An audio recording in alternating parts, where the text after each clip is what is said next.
In today's video, I'm going to teach you how to add subitems in Monday.com. Subitems are a great way to break a larger task into smaller, more manageable pieces, while still keeping everything neatly organized under one main item.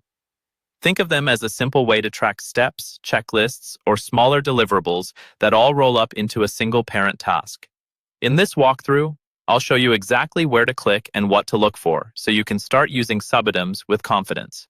First, open Monday.com and navigate to the board that contains the main item you want to break down. This is your parent item, the big task or project that needs a few smaller pieces under it.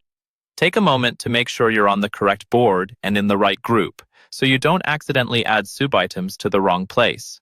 Once you've located the parent item, move your cursor to the far left side of that row.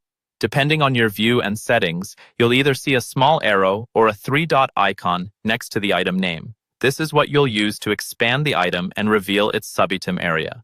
Go ahead and click that arrow or three dots. When you do, a subitem section will appear right under the parent item. Inside this expanded area, you'll see an empty row or a prompt where you can start creating your first subitem.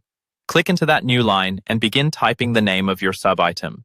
Try to give it a clear, descriptive title so you instantly know what that subtask is about later on. For example, instead of just design, you might type design homepage layout or prepare client proposal draft. Clear names make your board much easier to scan and manage. When you're happy with the subitem name, press enter on your keyboard. This confirms and creates the subitem under your parent item. You'll now see it listed there in the subitem section, just like a smaller task living inside the main one. If you already know you want to add several subitems in a row, you can save a bit of time with a handy shortcut.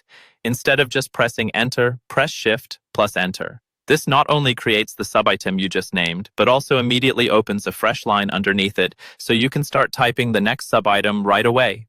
Repeat this as many times as you need until all your subitems are added, and that's all there is to it. By locating your parent item, expanding it, naming your subitems, and using enter or shift plus enter to confirm them, you'll quickly build a clear, structured list of tasks inside Monday.com.